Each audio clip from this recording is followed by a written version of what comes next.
Welcome to Rewiring Health, the podcast designed to unlock the secrets of self-worth and healing your mind and body. Hello, I'm Dr. Kelly Kessler, physical therapist, transformation coach, and your host. I spent a whole lot of time and energy seeking out a sense of fulfillment through achievement and validation from others, only to feel exhausted, like it was never enough, and even worse, like I was never enough. The thing is, I didn't even know I was abandoning myself in the process of making sure I was meeting the needs of everyone and everything around me until it significantly impacted my health. Now I live life differently. I live with more peace, more joy, and more freedom in my mind and body. I've uncovered my self-worth, which has allowed me to live more authentically and in alignment with my true self. I see myself and my life through a whole new lens. Are you ready to stop abandoning yourself and begin living your life with more ease and purpose? Let's do this together.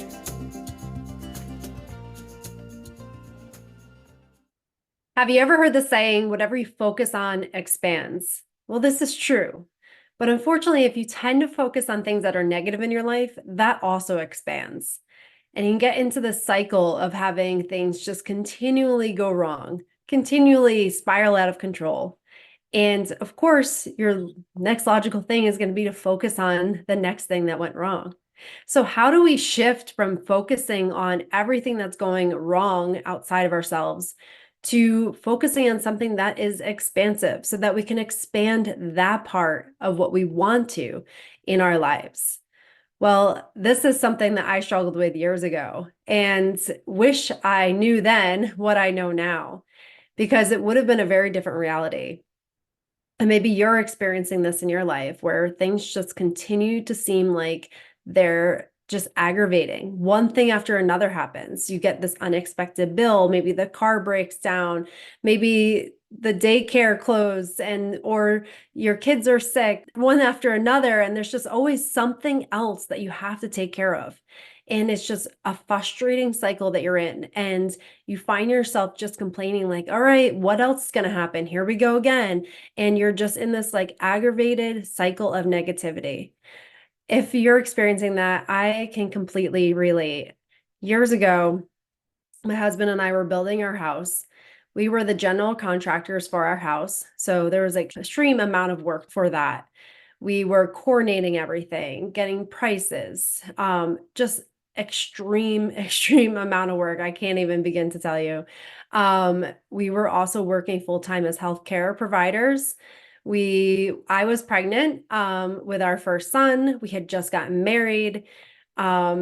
And what could go wrong with our house project went wrong. There was one thing after another. At one point, we had an Olympic-sized swimming pool in our front yard, which was supposed to be our septic. We literally had 4 feet of water in this huge hole because it downpoured the day after it got dug, and ended up costing us thousands of more dollars. We had to fire our excavator, find another one in the busiest season.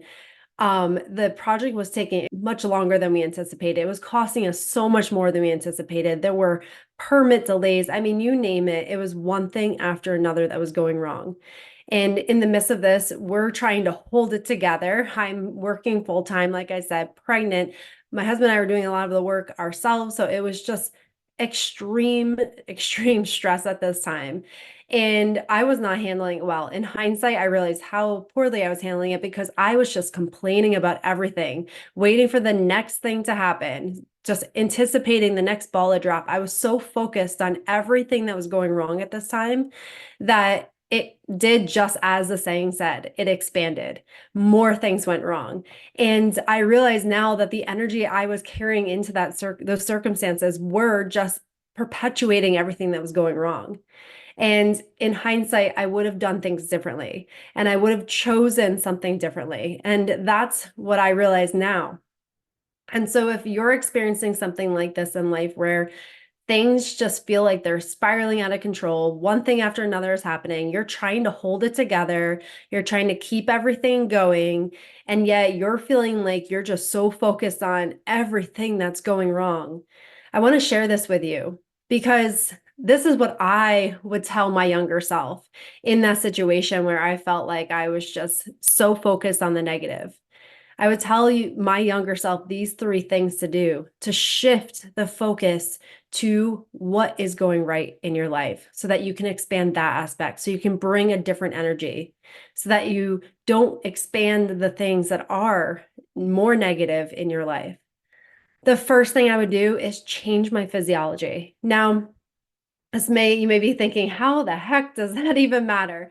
Your physiology is literally what keeps your mind anchored. So if you are in a stressed state, you're feeling tense, you are feeling like you're just anxious all the time, your body will tell your mind that you're in survival mode. So by changing your physiology, moving your body in a place and in a way that is more of like a restorative, healing, parasympathetic response, which is that rest, digest, restore state of the nervous system, you're telling your mind that it's okay to relax. It's okay to let things go in this moment. So the first thing I would do is change my physiology. And so a few ways you can do that is by doing some deep breathing. So you can even do this right now. Take a deep breath in through your nose for a count of 4. Hold. Take another little sip of air through your nose. And then slowly exhale for a count of 6 out your mouth or nose.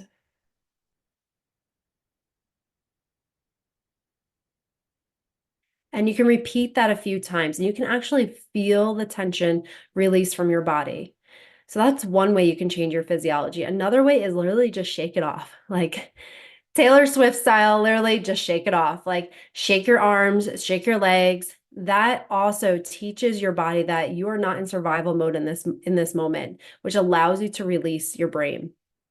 The second thing I would tell my younger self is give yourself permission to feel it. Feel whatever you're feeling. Get down to the core of what's going on behind the scenes. So back then, when I was focused on the negativity, maybe complaining about some of the things that are going on, waiting for the next thing to drop, what I was really feeling underneath all that was fear. I was fearful. And if I was really being honest with myself, there was a lot of fear going on that time because everything that was going wrong was costing an exorbitant amount of money. And so I was fearful that we wouldn't be able to finish this project. I was fearful that I wasn't being fully present for my son who was born in the middle of the project. I was fearful that we would be on the hook for this construction loan at a high interest rate.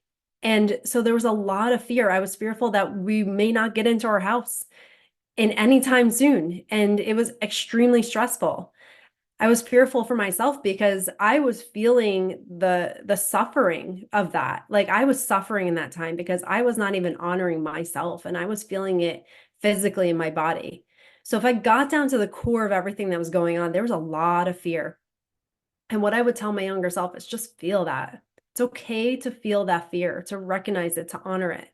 Whatever you're feeling in this moment and whatever you're going through, whatever emotion is, whether it's grief, whether it's shame, guilt, fear, it's okay to feel that.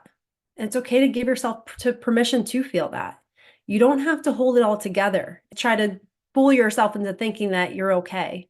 It's okay to feel those emotions because when you allow yourself to feel them, give yourself permission to cry, to let it go, you allow yourself to release those emotions.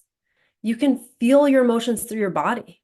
Take a moment of silence and just feel where you feel that in your body. For me, I was experiencing chronic back pain at that time, a lot of pain in my back. And that's where I was holding that fear.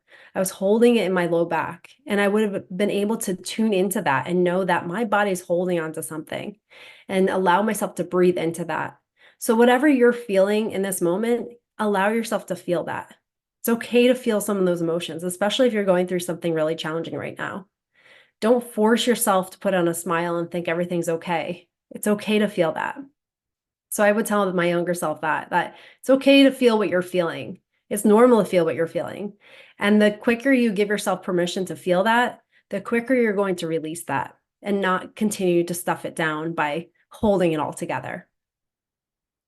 The third thing I would tell my younger self in that time is focus on gratitude.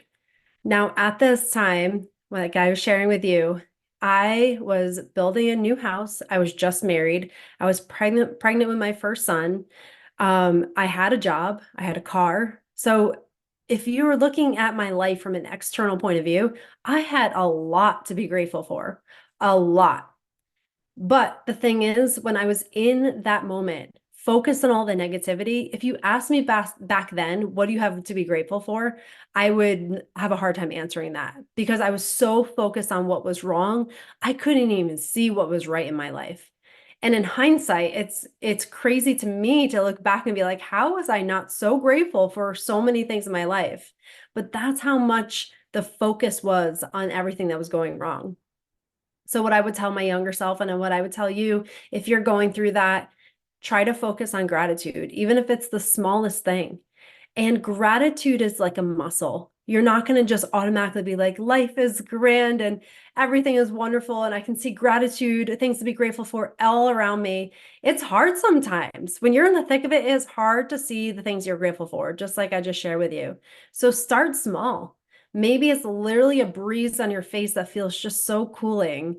And you're like, oh, I'm grateful for that little breeze, or the warm sun on your face when you get outside. Maybe it's just a song you heard on the radio that brought back a really nice memory. It could be the smallest thing. And that's where you want to start.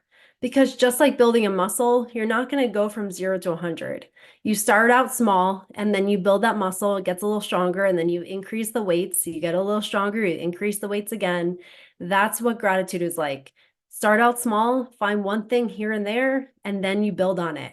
And by doing that, you're going to make it so much easier to see more things that you have to be grateful for in your life.